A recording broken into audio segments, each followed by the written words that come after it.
Good day, grade 12. My name is Carden Madzokere. I'm the author and publisher of the Distinction Bound Student Textbooks.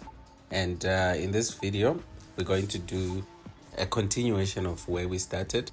So day 1, we did classification of markets. Day 2, we did characteristics of a perfect market. So today we want to look at characteristics of a monopoly. So I'm driving from home. I'll be with you in the bus. See you shortly. Right, now we're together. Let's get going. So I'll do a quick recap, but today's recap is very short.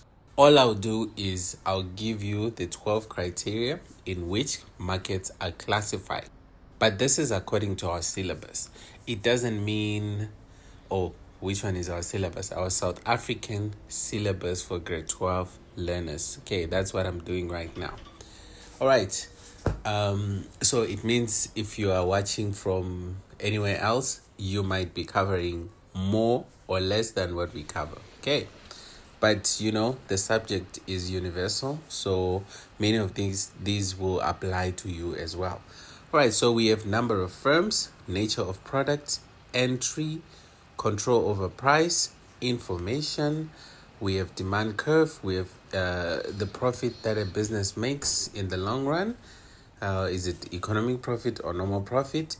We have decision making. I don't know if I mentioned it, but yeah, decision making. We also have collusion. We have productive efficiency, allocative efficiency, and examples. So I normally start with examples, but I said I want to do monopoly. Okay, I wanted to change my mind right now, but it's fine. Let me do monopoly. Then in the next video, I'm going to do monopolistic, and then I'll end with oligopoly. Okay. Now, with regards to a monopoly, here in South Africa, we only have one example. That example is Eskom. So Eskom is the only provider of electricity in South Africa. If you want electricity, you get it manufactured by Eskom. Of course, you might be paying your electric bill to your local municipality, but it doesn't mean, because now here we are in Pretoria, city of Tshwane. So for some who stay in Pretoria, they may think that, but we get our electricity from city of Tshwane. No, it's not really. City of Tshwane is like ShopRite. It's like a supermarket, for instance, which will sell you clover milk. Now, does it mean ShopRite made clover? No, ShopRite is just making it available to you.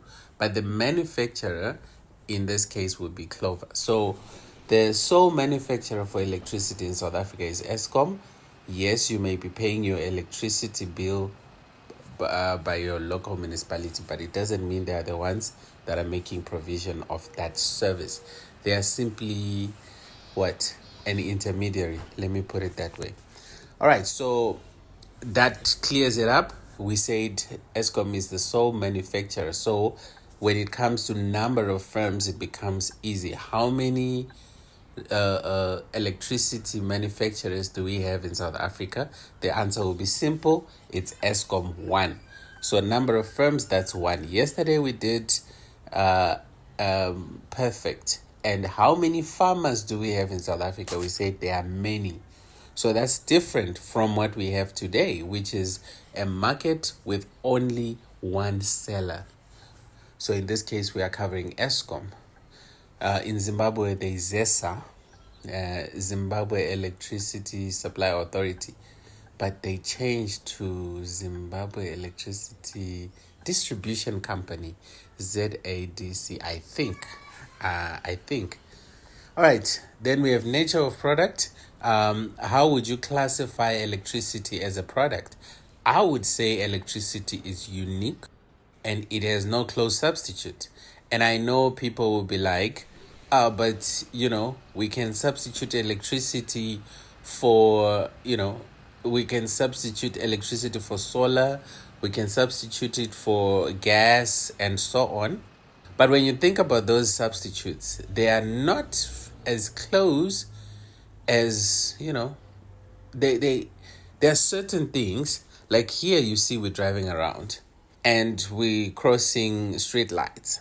Traffic lights, I meant to say. These traffic lights in most cases, they are powered by electricity. And when Eskom takes that thing called electricity away from us, we all notice. Why? Because the product they've taken away from us is unique. Would you notice if today there is no pizza in the whole country? You probably wouldn't notice. Like, you're sitting in your house, you're minding your business, and then all of a sudden, no pizza today. Well, you won't even notice. Maybe you will hear it later on the news, but you didn't even notice because the thing that was taken away from you is not really that unique.